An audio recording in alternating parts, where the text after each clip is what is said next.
It is J.Belle, guys, with Girl Talk with J.Belle. And I found this girl on social media. As I always say, social media is a catch-22. Win or lose, you need it to post your brands, but you also find interesting people. I found this beautiful Black woman here in Phoenix. She's a huge activist here. Her name is, I want to make sure I say it right now, Armonee Jackson. Yes, ma'am. Yay, I said it right. I get the names, but then they be like, you didn't say it right. I'm like, ooh. Right. You know what I'm saying? This is episode 7. I'm so thankful to have you here. How are you doing? I'm wonderful. How are you?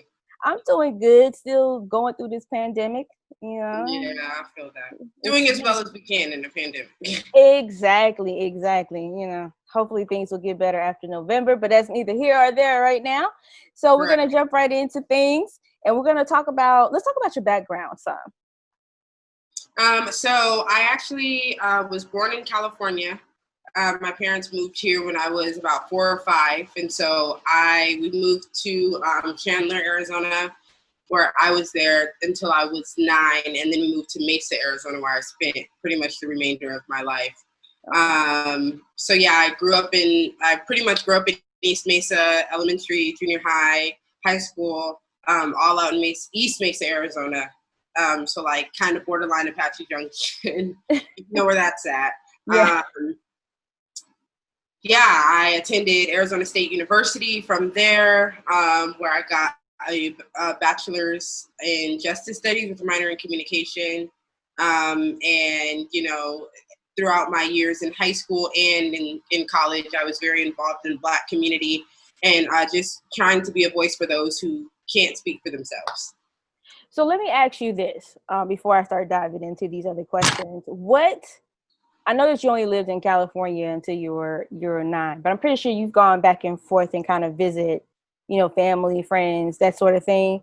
So how do you feel like the atmosphere for Black people here in Phoenix or in Arizona is different to those in California, like LA and San Francisco and whatnot? Yeah, so I moved to Arizona when I was like 4 or 5, but okay. I have gone back to California. At least I've gone every year. But as I've gotten older, I've, you know, been to California. I go to California a lot more frequently than I did when I was younger. Mm-hmm. This year is probably the year where I've gone the least, just because of everything that's going on right now. Right. But the communities in California, because, you know, most of my family still lives in California. And it seems like they're more collective out there than the Black community here in Phoenix. And I say that to say, to me, from my perspective, because, you know, everybody's perspective is different. Right. So to me, what it looks like or what it seems to be is that Black people are more willing to help other Black people with businesses and helping them pursue the things that they're passionate about. More than, you know, the Black community here in Arizona, because I've seen there's a lot of, you know, my peers and acquaintances who are trying to venture off and start businesses in whatever realm that looks like, and they reach out for help and aren't getting that support from people who have businesses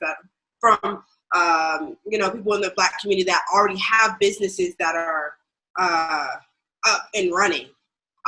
Why that is, I'm not sure. It's just, you know, from what I see from my perspective. Right. That's the thing I wanted to get to, because I've only been here for a year and a half. Mm-hmm. And 6 months in, I realized how different the culture here is different from what I'm used to. And I'm from the South. So, you know, the mentality is different, but there's still a collective.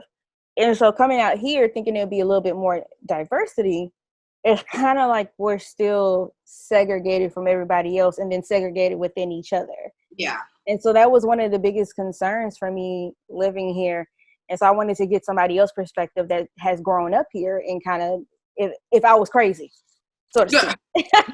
No, you're definitely not crazy. Yeah, for me, you know, and it's so crazy because I sit in these spaces where, you know, people talk about how Arizona is one of the most diverse states and how we should build off of that, right? Mm-hmm. But though we may be one of the most diverse states, we're also, in a sense, we're one of the states that has the biggest mindset when it comes to individualism, in regards to individualism. So it's not, though we're diverse, it's very hard to lean on others to get things done, or to try to work with others to get things done, because everybody's agenda looks different, one. And two, a lot of people really aren't as willing to help. I've seen in Arizona than, you know, compared to other states, because even with the work that I'm doing, a lot of people don't realize I've been doing this work for years. And there's so many people that I've reached, so many entities and so many organizations that I've reached out to, and I've tried to, you know, either have a conversation with them or get their help. And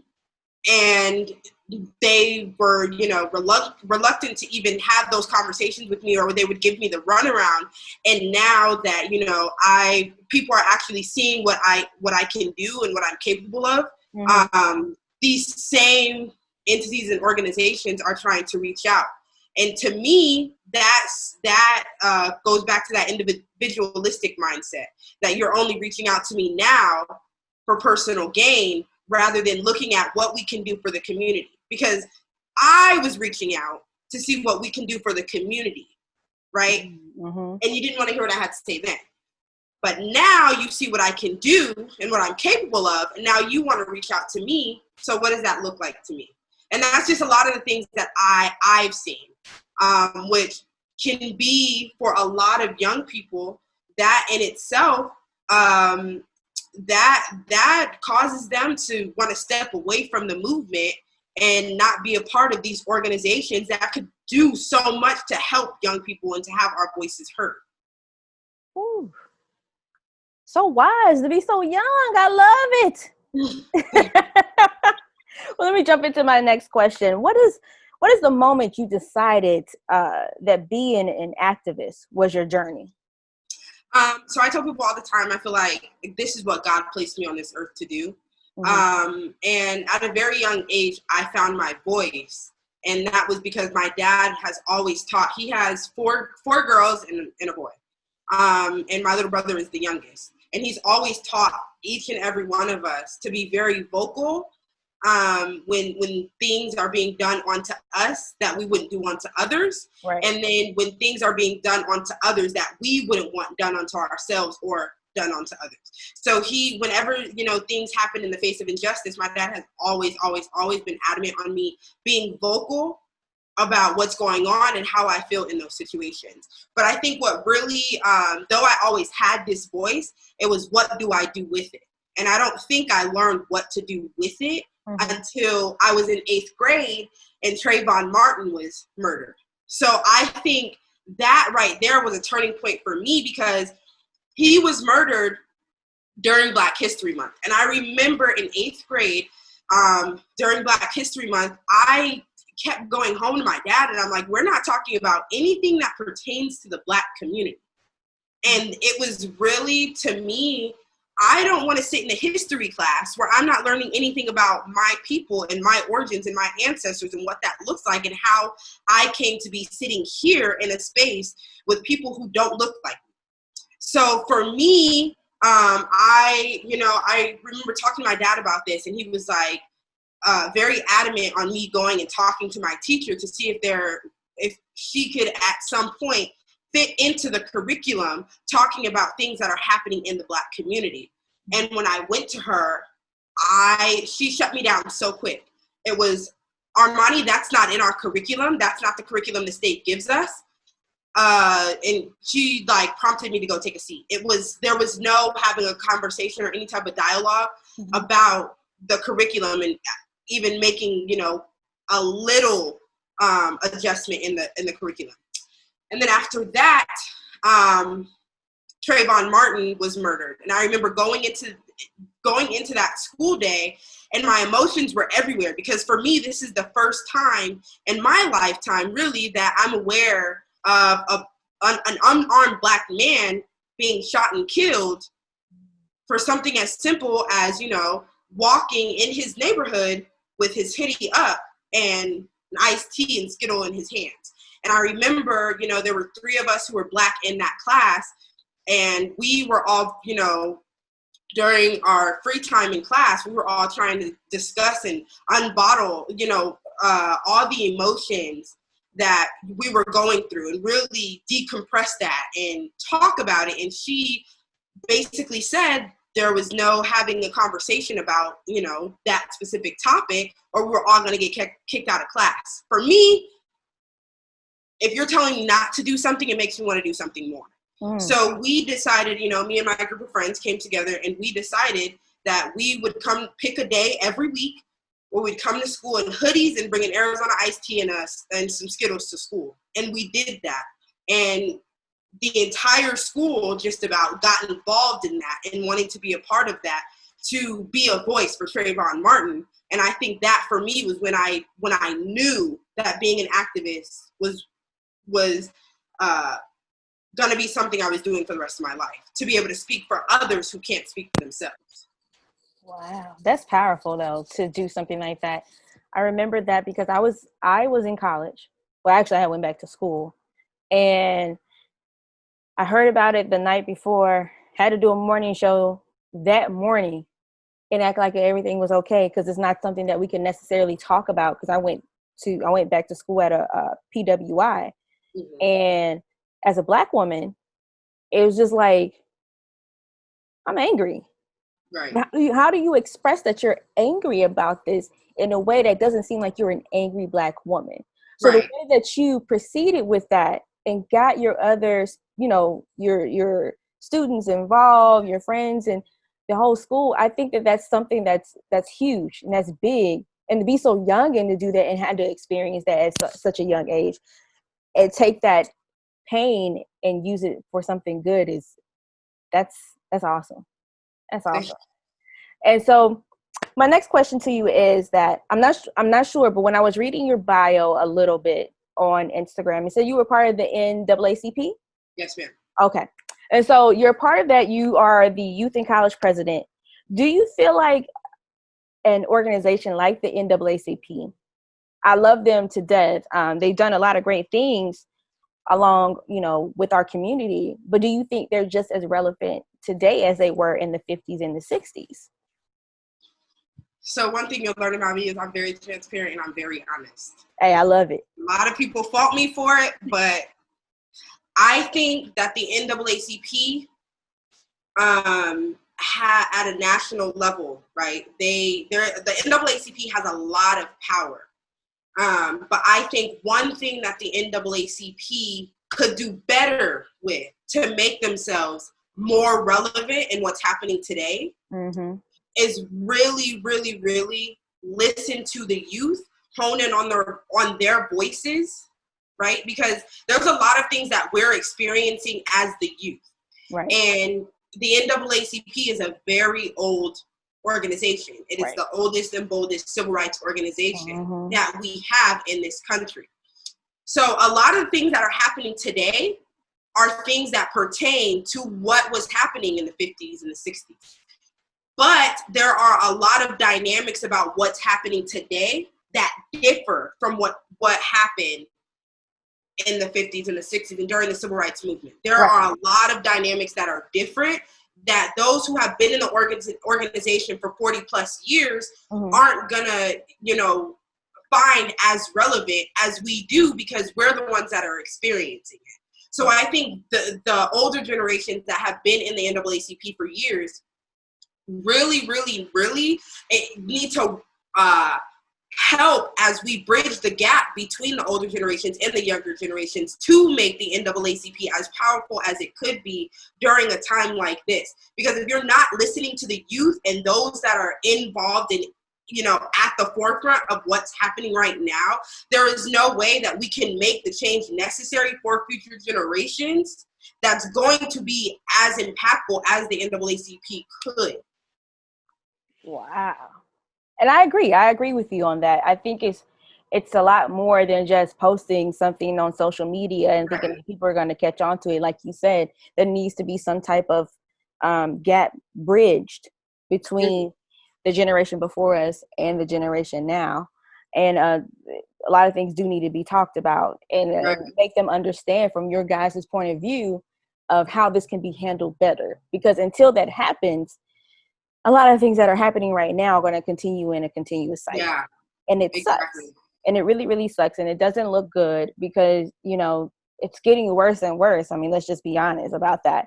And so my next question to you is, you know, over the summer, a lot has occurred.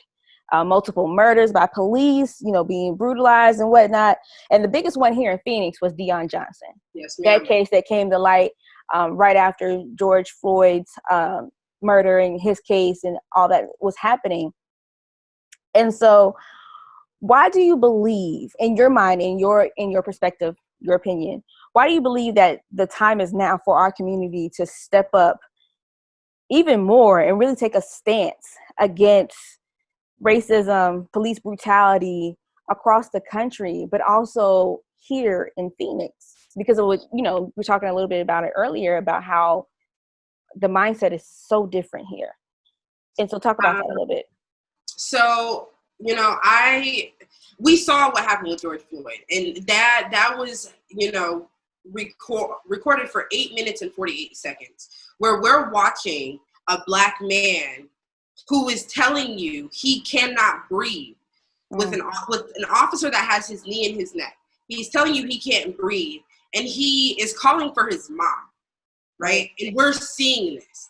And a lot of people don't realize, but Dion Jackson actually was murdered on the same day as George Floyd. And so it's just insane because this is happening all across the country. Right. And there are so many names that are being unnamed. So many names that we're not saying, but we don't even realize that we're not saying these names because we don't have the footage like we did for George Floyd to be able to say their name. We don't have the footage like we do for Jacob Blake to be able to say their name. But though we don't have that footage, it's still happening. Right. And it's going to continue to happen unless we combat systemic racism, unless we combat white supremacy, unless we work on defunding the police and allocating that money to our educational systems, to children, to be able to get the knowledge necessary so that when it comes their time, they're not having to deal with things like this because they have more knowledge than we do and than our ancestors do to be able to really fight against systemic racism and white supremacy. So, you know, I think it's now is really the time. And not only that, but, you know, there's things that are happening even outside of the Black community and the Latinx community and the Muslim community. You know, there's so many communities that are experiencing injustices and, you know, systemic racism as well. And so it's really, you know, now we're seeing some of the most diverse protests that we've ever seen across the board, looking into our history. These are the most diverse protests that we're seeing. And one of the things that I always say is we can't move forward and progress if we don't come together as a collective. And that's not just the Black community. That's all communities coming together to fight oppression, white supremacy, systemic racism, because it's not just going to take the Black community. It's going to take an entire village. It's going to take our white allies, our Latinx allies, our Muslim allies. It's going to take all of us to move forward and progress and to fight against these things and get the change that we're seeking. And so, like I said, these have been some of the most diverse protests. And I think now more than ever, because we really have people from different communities that are willing to stand 10 toes behind us and make sure that we're getting the change. We're getting the change necessary for our communities so that they can get the change necessary for their communities. Oh, you're right. I can't even say anything else to that. All I can do is go to the next question. You set it up. You set it up because it brings me to my next point. So obviously I found you through social media. A large part of what has been going on has been posted throughout social media, you know, television, that sort of thing. And so do you think, or how much do you think social media plays a role in your role as an activist? So I think, this is a different time. We've talked about this. This is a Right. different time. I think social media has played a role in the sense that it's not just, people within Arizona that are wanting to hear what I have to say, and speak for people who cannot speak for themselves. And it's not just other states, it's other countries. Right. Having BBC London reach out and want to have multiple conversations with me, to speak for those within our country who can't speak for themselves. That says a lot in the role that social media not only plays for myself, but plays for other activists. In the sense that we have a larger audience to be able to speak for people who can't speak for themselves, and to really get in connection with people from other states and other countries to be able to work together to get change sought, not only locally, but at a national level. Gotcha. Okay, I can see that. Let me ask you this next question. I was so deep into your thing, I forgot which question I was going to do next. Okay. So as I was doing my research and I was looking up your bio, you call yourself a womanist. Now, can you explain what the difference is between being a womanist, than being a feminist? Can you explain that to me? Being a womanist, and this is just from my perspective, being a womanist is looking at intersectionality and the roles that it plays, and not just being a woman, but just being a being. So, it's looking at how your different identities may, in a sense, cause you to navigate systems differently than other people. So because we're Black women, we're not just Black, but we're women as well. So we have to navigate systems differently than, a Black man would have to. Right. And it's really just looking at, looking at different identities, because that's what intersectionality is looking at different identities to really, to really understand how that may oppress you, or how you may be oppressed because of your different identities. So you mean, when you say identities, you mean from a gender role versus? So it's gender, it's race, it's social class. It's looking at all different identities. Anything that you identify with, sexuality, sexual orientation, anything that you identify with, it's looking at all of those together. And for me, when I think of womanist, I think of empowerment, because I know a lot of people call themselves feminists, right? Right. For me, when we're talking about feminism, I usually think of the Eurocentric, whitewashed feminism. For me. Okay. When we're talking about being a womanist, because Kimberly Crenshaw came up with intersectionality. Okay. That's a term that was coined by her. And when I've looked into it and, just everything that I've read on it, I would prefer to call myself a womanist, because I'm not just empowering one specific group. It's working to empower all groups, no matter how you identify.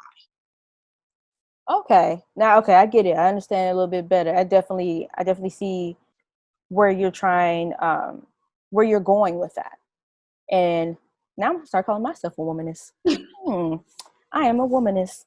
Okay, so let's talk about your organization, the National Community Collective, because you were talking about your organization. Well, you were talking about organization earlier, reaching out to other folks to kind of help with that. So let's discuss what your organization is about and why you decided to create that. So I actually just recently started working on that. It's a nonprofit called National Community Collective, where essentially I am looking to create a community feel. It's working with, low-income communities of color, women, to really get them the resources necessary to progress and really I like to think of it as, taking over the world, taking control of, their community and really being able to move forward. So I'm looking to find ways to implement resources that are necessary in certain communities. For instance, K through 12, that's something that is very important to me, because I feel like in your early years, the type of education that you get can set the tone for your entire life. And there's a lot of things that kids are not learning, at a young age that are imperative to be able to get them to where they may want to be in life. And so if they're not getting the resources necessary to really be able to power through school, there are so many, students of color who are extremely intelligent, but don't have the resources necessary to go as far as they want to go. You see so many students of color who can't attend college and who go straight into the workforce after, having graduated, because they don't have the means necessary to be able to go to the university that'll best support their needs. And so we're seeing a lot of this. So it's really just trying to, get resources necessary to the community so that in whatever facet you're in, you can progress, you can move forward, and you can do ultimately what you want to do to not only help yourself, but help others in the community. Okay. I can understand that, because when I was in school so many years ago, I remember seeing students like that. And to be honest with you, in the beginning, I was one of those students. My dad had to work a night shift, worked overnight shifts in order to provide me those type of tools. But you see other students that don't even have a chance. And it's hard to see, even more now, because technology is so advanced, but yet our ways are not advanced, if you get what I'm saying. Like minimum wage hasn't risen up. A lot of people of color are still in these disenfranchised neighborhoods, living below poverty level and trying to educate their kids. And it doesn't seem like it's getting any better. So an organization like that, it's really, really cool. It's really cool. Have you talked to Phoenix LOC about working with them a little bit more? Or I have not. Okay. So as far as I've actually kind of been, I've been, trying to be as hush-hush as possible about the nonprofit until I really can get it out there the way that I, feel like will be imperative for the community. So I really haven't reached out to too many organizations just yet until I have all my T's crossed and my I's dotted. So I just want to make sure Well, I'm excited. If you need some help, I'm here for you. I love giving back to, especially young Black women, just because being one myself, raised by my dad, single dad, only parent. My mom, she was around, but she wasn't physically in my life. And so there's certain things that I feel like young Black women, especially teenagers, preteens, should know and understand and have that mentality before they start really growing up, because a lot of times, like you said, they don't have the resources. So sometimes being a single mother, for single mothers, they don't know how to communicate with their daughter about things about sex and how to, navigate the workforce, or the idea of going to college and, what you can get out of college versus what college gets out of you, which is a lot of student loan debt. You feel me? I'm 10 years out of college and I still got student loan debt. So trying to avoid those things. You gotta be like, ooh. It's it's suspended. Right. I'm glad they deferred. Right. Hallelujah. Thank you. Yes. Thank you. Yeah, but understanding about those things, because they really don't help the Black community, or even the Black and brown community in general. Right. Because those loans are kind of geared towards us, because they don't expect our parents to have money saved to go college, or they expect us to go on athletic scholarship, and that's the only way they can go. It's rare or it's not as rare now, but before it was rare to see a lot of, Black kids getting academic scholarships, full rides to go to school.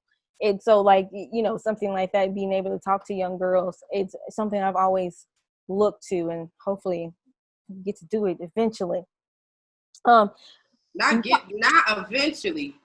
You're gonna do it. It's gonna happen. We're manifesting it. It's gonna happen. Ooh, talk spirit into me, girls. Speak the spirit. Speak the spirit. It's gonna happen. Yes, manifesting. Where there's a will, there's a way. God always does the impossible. So. Yes. So as we move along, what are some of the biggest influences in your life? You talked about your dad some. I read your first blog post on your melaninallure.com site, and you mentioned how he was a big influence later on in life. But what are some of your influences when it comes to being an activist? Ooh, okay. So one of my influences is definitely my old high school student council advisor. Her name's Erin Reed. And it's so crazy when I tell people she's a white woman, because people look at me like, wait, you're an activist for Black people, and one of your mentors is white. I'm not understanding. Well, she's actually one that picked up on what I was interested in. And once she picked up on that, she was like, read this article on this and read this article on this. And have you seen this? And there was just so many things that I was just like, wow, like she definitely was a big impact on, who I am now and how I was growing in high school. Because there were times where she would be like, she knew I was, I loved looking into mass incarceration. Right. And I was very passionate about it because my dad was incarcerated all of his 20s up until he had me. And so once she honed in on that, she was like, have you seen mass incarceration in this country and what it looks like in comparison to this country? And she was someone who I could really just unload on. Because I live in an area, well, my parents now, they live in an area that is predominantly white. Okay. So if you know where Apache Junction is, we literally live like borderline Apache Junction. Okay, yeah. And so I attended Skyline High School, and there were not, the work that I'm doing now, I was passionate about in high school too. So a lot of times I would talk to people about these things, and everybody was just like, they understand. So for me, I just kind of kept everything in. So when things were happening and we had, the Eric Garners who, were being killed by police brutality, I didn't have anyone to talk to. The only person I knew that I could unload on during a school day was Erin. And I would go to her and I would unload all of these emotions, all these feelings onto her, but she would kind of channel that into something positive. So, okay, Armonee, so this is happening. So let's look into this to see what we can do to change it and what that looks like. So what would that change look like? So it was just things like that really like got my mind. It got, the wheels turning for me in high school. Right. And she really, I say it all the time, she's had such a huge impact. Other than my dad, she's someone else who has had a huge impact on me. Wow. It's funny that you do say it's a white woman. It's like, wait a minute. Right, exactly. Listen. Yeah. But you always find those, right. Yeah. You always find those rare ones that like they feed into you. Right. And she learned. Yeah. Okay. The thing is, she wasn't like that with just me. She was like that with so many students. If you ever go into, you probably won't, but her classroom, she has one of her back wall in her classroom is all students that she's had that have given her their graduation announcements when they've graduated. And when I tell you, there's so many students that she's impacted because when she feels a connection with the student, she is very invested in you as an individual. And it's not just who you are inside of school. It's who you are outside of school, what that looks like, and how she can help you in whatever way, shape, or form she can. My younger siblings all went to the same high school. 2 of them still go there. And she doesn't even have, she had my 2 younger sisters as a teacher. Okay. But she doesn't have, any of us as her students right now, but I talk to her at least 2 or 3 times a week. And so she still to this day is reaching out and saying, if your siblings, if Ashani or Anthony need help, just let them know, tell them they can contact me. She's always, that's just how she is. And it's insane because there's not a lot of white women who are really allies in the way that she is, where they're extremely invested in doing the work and making sure that they can create change in not just their own community, but communities of color in the education realm. That's very rare. It is, because I think the teachers that are coming up now understand it and get it better than when I was in school. They didn't understand us. But also, too, you didn't see front and center a lot of the, excuse my language, shit that was happening. Especially when it comes to young Black men. Right, exactly. Especially when it comes to young Black men and women being murdered, And so that is a good thing. Which brings me to my next question. And it might be sort of a repeat question, but I feel like it can still work. So, do you think as a people, especially like Black people obviously, are still fighting to be heard and seen as this new revolution is being televised, posted on social media, films, making documentaries about it? Do you think it's going to change? Okay, can we pause real quick? Someone is knocking at my door and I have no idea who. Okay. I'm so sorry. No, it's fine. I'll pause it. Okay. People be knocking on my door. I'm like, I don't know you. I don't know who's coming. So you said your question was how... Do you think that... Okay, we'll start back. Do you think that Black people are still fighting for a space as this new revolution is being televised and posted all over social media and documentaries are being made about it? Do you think that we're still fighting for our place in this world? Oh, we definitely are. I mean, Breonna Taylor is a perfect example.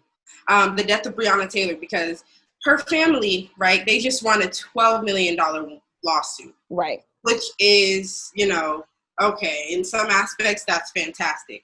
I look at it in the aspect that she still hasn't gotten the justice that she deserves. Mm-hmm. And she was a Black woman who was doing nothing more than just sleeping in her home and was killed for simply doing that.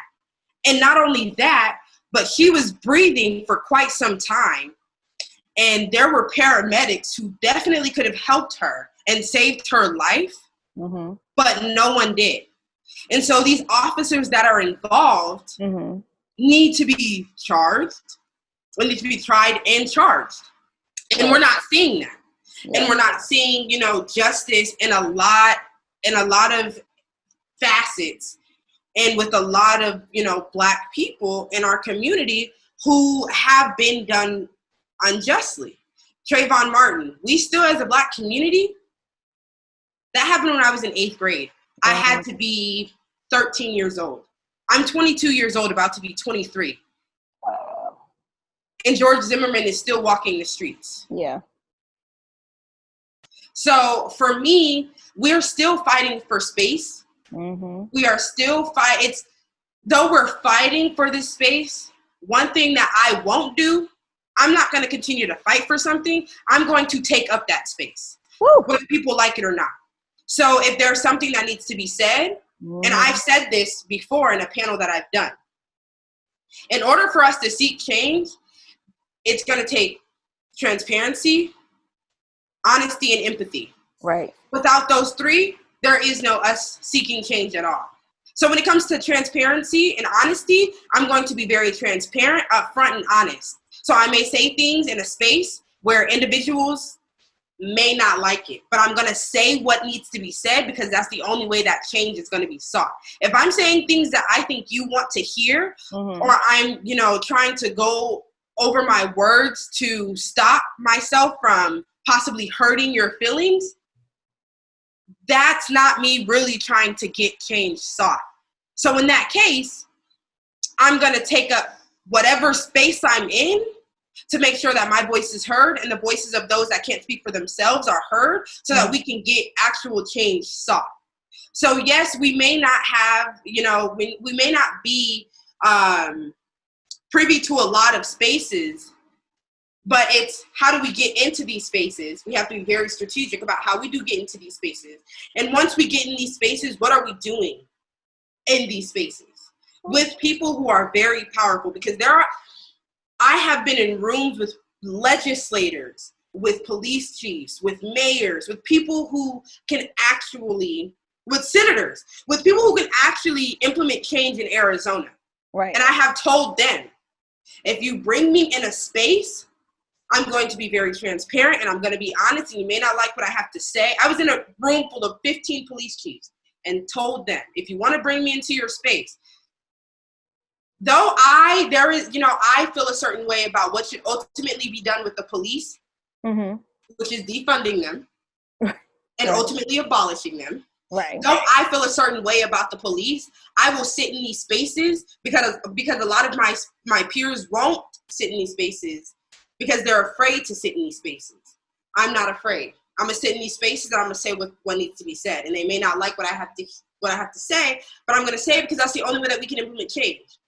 So for a lot of people, I know a lot of people in our generation get discouraged because they feel like there is no change coming, but it's really us connecting with each other. This is the biggest thing, is us connecting with each other to get into spaces where we can have our voices heard and the voices of those that can't speak for themselves. So though we may not be where we think we should be in 2020, because we're definitely not, we're still in the same place we were 50, 60 years ago. Right. There was a lot of room for us to get into these spaces if we connect with the right people to get into these spaces, have the right things to say, and we're transparent and honest. Whew. I see the next Angela Davis.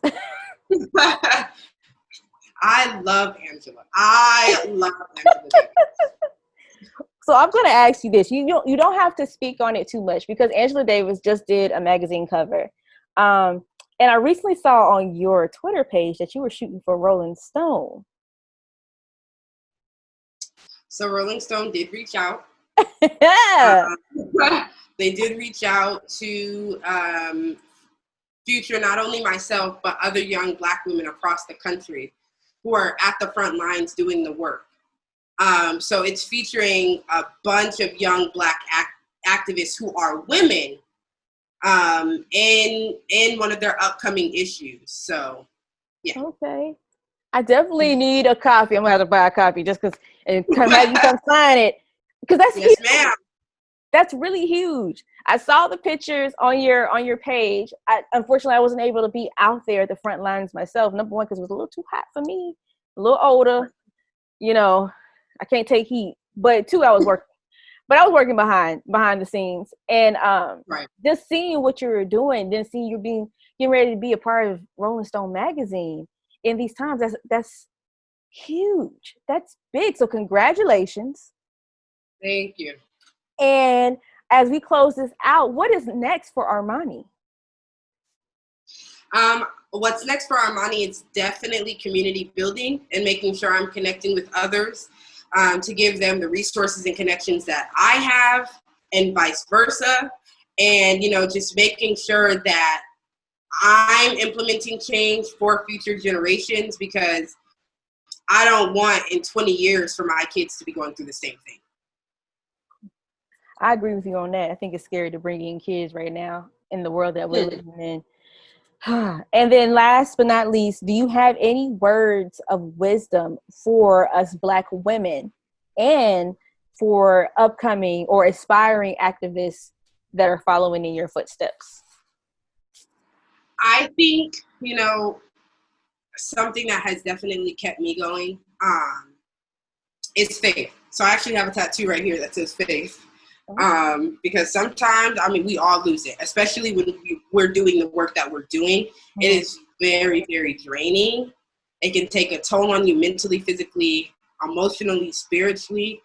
So it's definitely, if God is not someone, if you don't, whatever your faith is, cling on to that faith, and know that you're doing this for a greater purpose. Right. And it is not just, so one thing I always, in times that I get down and I'm like, damn, do I really want to keep going? Like, and I'm drained and I'm calling my best friend and my mom and I'm in tears because of how emotionally drained I am. Right. I remember this is not for me.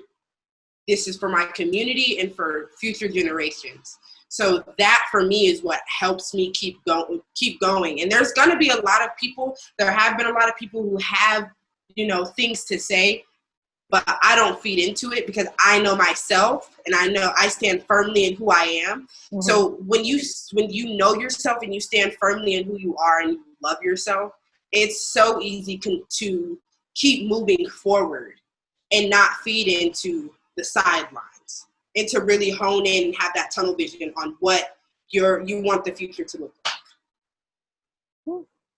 That advice was good for me too. I'll take it. Well, pass everybody your socials if you want them to follow you on Twitter, Instagram, anything like that, and following with your updates with your new organization. Let them know where to follow you at. Yes, ma'am. So Twitter and Instagram, it's ARMONEE JACKSON. But Instagram has an extra N at the end. So okay. Or no, Twitter has an extra N at the end. Okay. Somebody took your name.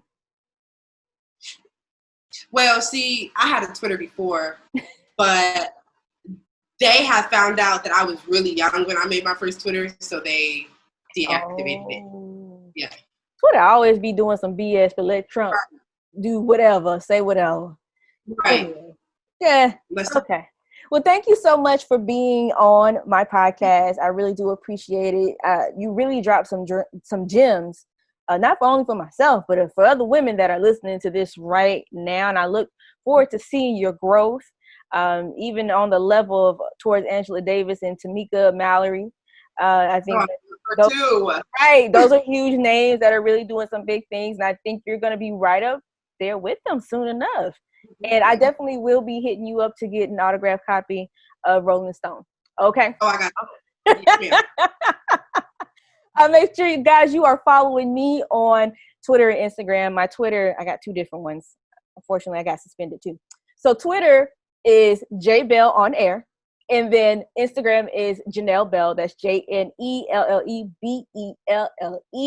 Until next time, guys, I will holla at you later.